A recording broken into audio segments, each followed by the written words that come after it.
Hello guys. देखिए, इस तरह का जो क्वेश्चन होता है आपका, जिसमें ऐसे कहा जाए कि एक संख्या के 73% में से 73 घटाने पर 73 शेष बचता है, मूल संख्या क्या है? आपका आंसर, आपका उत्तर हमेशा ही 200 आता है। ठीक है, इस सवाल को आपको कितना भी उलझा करके दे दे, इसका आंसर हमेशा ही 200 आता है। आपको मैं सिंपल से एग्जांपल से एक बार एक्सप्लेन करता हूँ, फिर इसे बता देता हूँ। सबसे पहले आप देखें, अगर मान लो कहीं कोई 10% में से किसी संख्या के 10 घटाने पर 10 ही उत्तर आए, तो वह संख्या क्या है, मूल संख्या क्या है?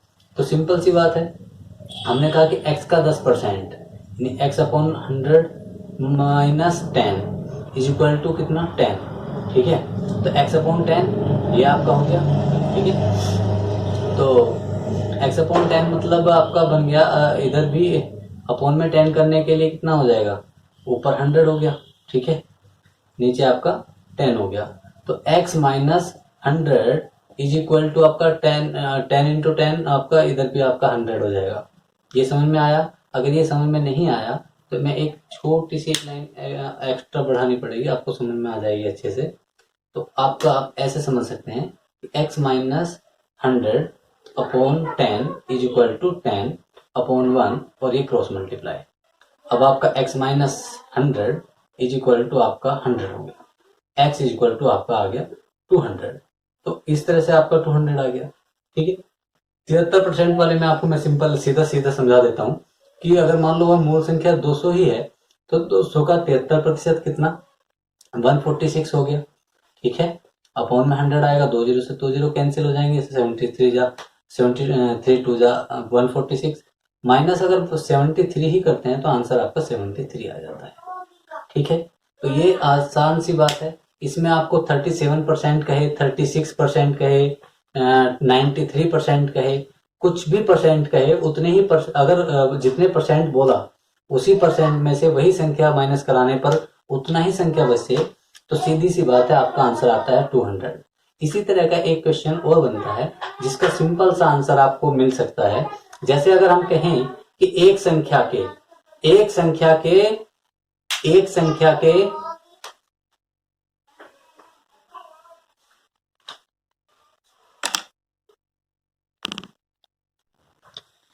अगर हम बात करें, जिस तरह से अगर कहें कि एक संख्या के 10% में से 20 घटाने पर 40 शेष बचता है, इस तरह का अगर हम सवाल फॉर्म करते हैं, किसी संख्या के 37% से 74 माइनस करने पर,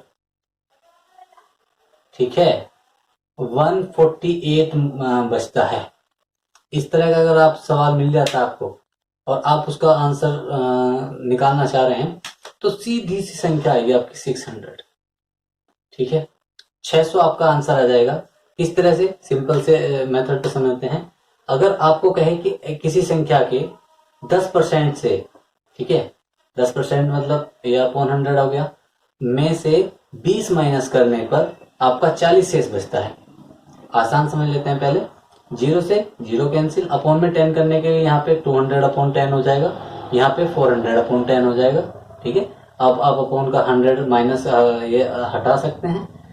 अगर आप इक्वल के दोनों साइड अपॉन में बराबर संख्याएं कर देते हैं तब उसे हटा भी सकते हैं। ठीक है, और x इज इक्वल टू आपका आ जाएगा 400 प्लस 200 मतलब आपका 600। सिंपल, बहुत सिंपल सी ट्रिक है, बहुत सिंपल सा फैक्ट है। आपको अगर ये इंक्रीजिंग उसमें मिल जाता है तो आपको सिंपल सा ही मिल जाएगा। ठीक है, मैं आपको संख्या से निकाल करके दिखा देता हूं। अगर आप 600 संख्या लेकर के चल रहे हैं, ठीक है, 600 का उसने कहा 37%, यानी कि 37 अपॉन 100 हो जाएगा। 2 जीरो से आपके 2 जीरो कैंसिल हो जाएंगे, 6 7 जा 42, 6 3 जा 18 प्लस 4 22, 222 माइनस में से 37% में से 74 माइनस कर देते हैं, 74। ठीक है, कितना बचता है आपका 12 माइनस 4 8 आ गया, और ये आपका 11 माइनस 7 4 आ गया, और ये आपका 148 बचता है। देखिए 600 में से ही ये आपका सीन बन रहा है। ठीक है स्टूडेंट्स, बहुत इजी सी बात है कि 600 में से ये घटाने पर आपका इस तरह से बन जाएगा। ये बहुत आसान सी फैक्ट है और बहुत इंपॉर्टेंट और बहुत अच्छा फैक्ट है। आई थिंक अगर आपको पसंद आया हो तो लाइक करें। ठीक है, thank you very much.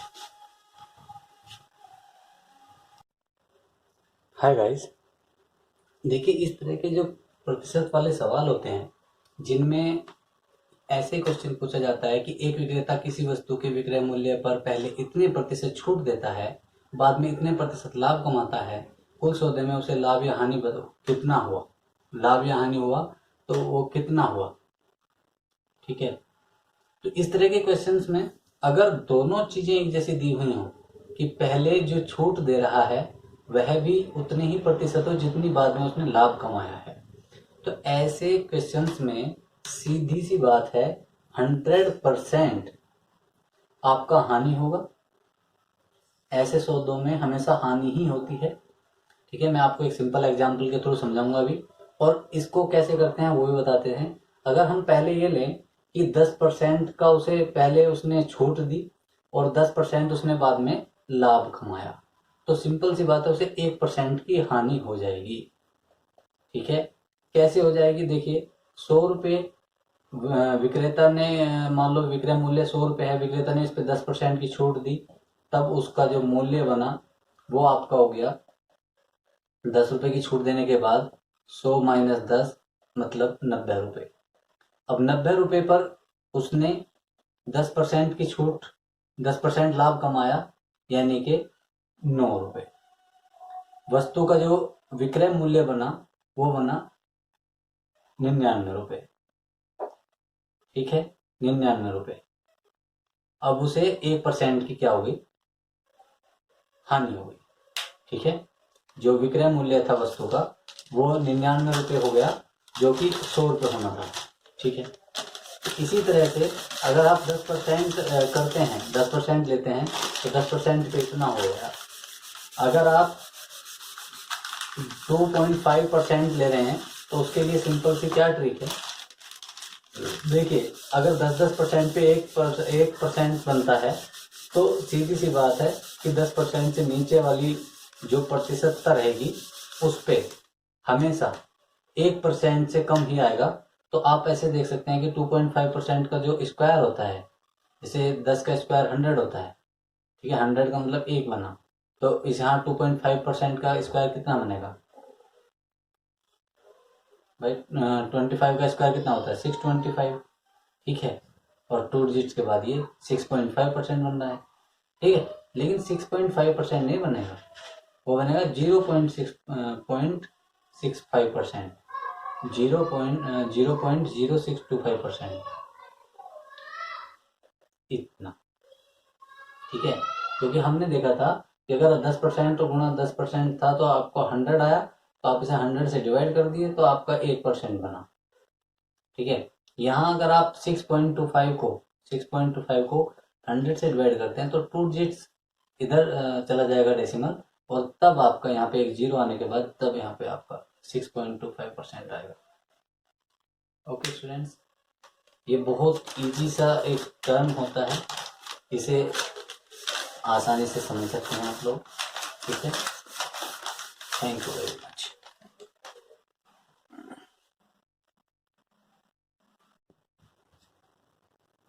Hello guys, आज मैं आपको कुछ मैथ्स की फैक्ट्स समझाने जा रहा हूँ। आई होप कि आपके लिए ये कुछ उपयोगी साबित होंगे, इम्पोर्टेंट होंगे। तो सबसे पहले शुरू करते हैं बहुत बेसिक से फैक्ट्स से। बड़ा बेसिक सा फैक्ट्स है, लेकिन एक बार रिवीजन हो जाने से वो चीज़ आपके काम आ जाती है एग्ज़ाम के टाइम में।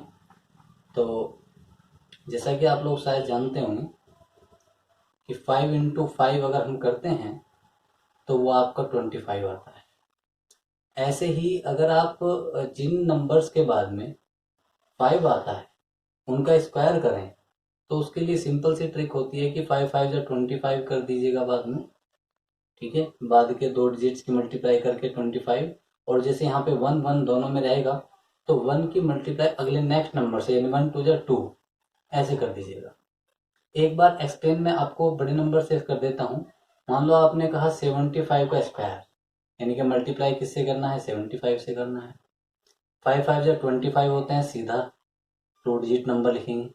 और 7 जा ना करके 7 8 जा कर दीजिए, 7 8 जा 56, ये आपका नंबर हो गया। अगर आपको 3 डिजिट्स नंबर हैं तभी भी कोई प्रॉब्लम नहीं है। मान लो 115 की मल्टीप्लाई 115 से ही करनी है, स्क्वायर करना है, तो आप सीधा 5 5 जा 25 और 11 2 जा 22 और 11 1 जा 11, 11 1 जा 11 प्लस 2 13, ये आपका हो गया सिंपल। ये आपका बन गया 115 का स्क्वायर। ओके स्टूडेंट्स, ये सिंपल सी एक ट्रिक है 5 के मल्टीप्लाई के लिए। Thank you very much.